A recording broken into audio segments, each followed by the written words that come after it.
We've been talking about rhetorical analysis in class and have looked at several pieces where we are connecting the author's meaning or their purpose to the way in which they accomplished it, the way in which they crafted the language to achieve the purpose. So sometimes authors can use imagery or a strong appeal to emotion or something like that to further enhance the meaning.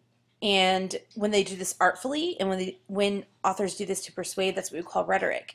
And so we've done a lot of analysis on different pieces, and that's one step in rhetorical analysis. But another step is actually writing about it. And you guys will find that when you have to sit down and write about what an author did, you kind of start to understand it even more. And that's one of the purposes of the class, is for you to understand these great rhetoricians and become one yourself.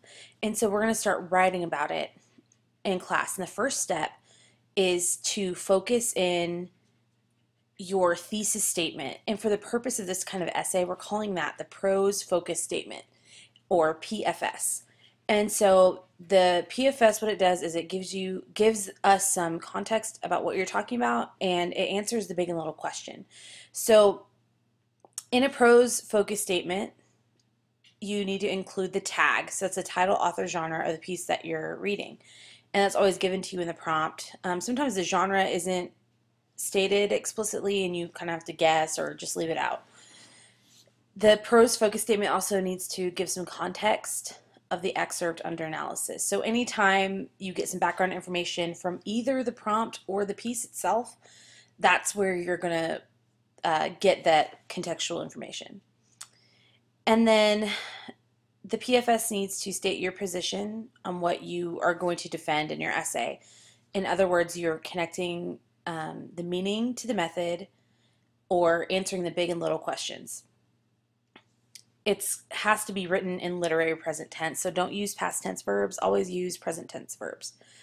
And this will function as the introductory paragraph of your essay. A PFS can be a sentence or two or even three, depending on where you're going with it. And of course, there is a PFS song that we have to learn in order to learn the poetry focus statement, or the prose focus statement.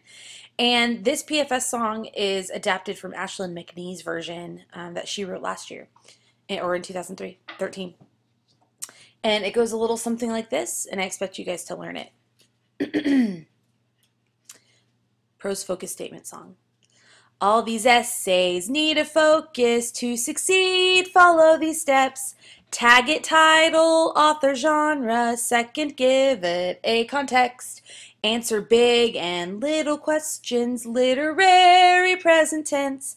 This should function as your intro. Now you've got a PFS. Rhetorical analysis, or we could do some other kind of way to say rhetorical analysis at the end. But that's the song, and it contains all these steps that you need to put in your prose focus statement. So learn it. Now let's get to the assignment where you can practice. So I've taken some introductory paragraphs from some real live student example essays that were actually written during an AP exam from this rhetorical analysis. From this rhetorical analysis question. So these are the prose focus statement examples that I got from real students. And so what you're going to do for the assignment is to read the following PFS and evaluate. So what you'll do is you'll just label the tags. So you can just do T and A and G over any mention of those in the statement. Underline any contextual or background information that the student includes, and circle the verbs. So let's look at this first one. Number 1. Men who can spout off nothing more than cliches often say that money can't buy happiness. William Hazlitt, author of On the Want of Money, says they are wrong. In his aforementioned essay, Hazlitt makes the argument that money is, in fact, a key part of a prosperous life, and by using despondent word choice and interesting syntactical strategies, he effectively shows that if money cannot buy happiness, a lack thereof can sure lead to sorrow. So first we'll label the title, author, genre. So on your paper you would actually come in here and just do a little line with a T or something. Here's our title right here, On the Want of Money. A is author. Here's our author, William Hazlitt, so we label that A. and the genre is essay. So there's our tag. Then we would underline any contextual or background information. So I guess I would underline this. Men often say that money can't buy happiness. And then later he says, Hazlitt makes the argument that money is in fact a key part of a prosperous life.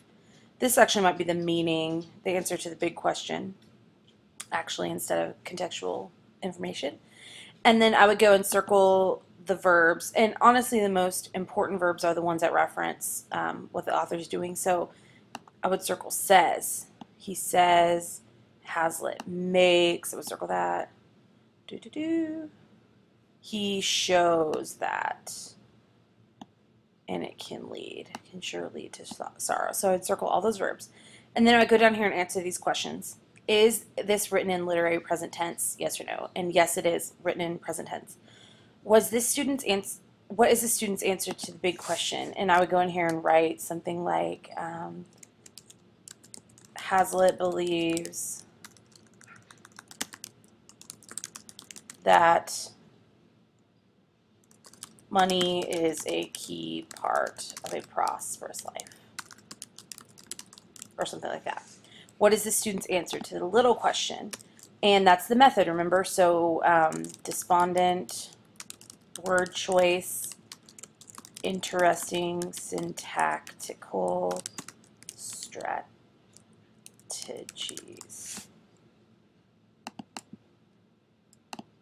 Okay, syntactical strategies. Okay, and then the last question says, does this PFS make sense? And explain. So I would say, yes, it makes sense. And then this is where you can bring in some commentary. I would not use the phrase using word word choice, because obviously an author is going to use word choices no matter what they do. So I feel like the phrase using word choice is just like saying the author uses diction. Well, of course he uses diction. And I wouldn't say something like interesting syntactical strategies, because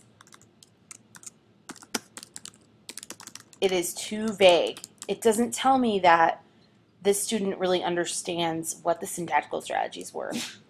So they should say something like using short, simple, abbreviated sentences, or by using periodic sentences throughout to make his point, or something like that. That would be a more specific use of the idea of syntactical strategies.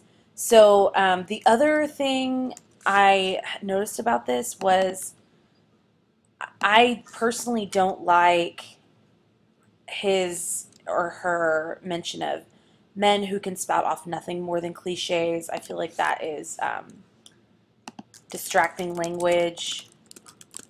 So the student needs to just stay on point.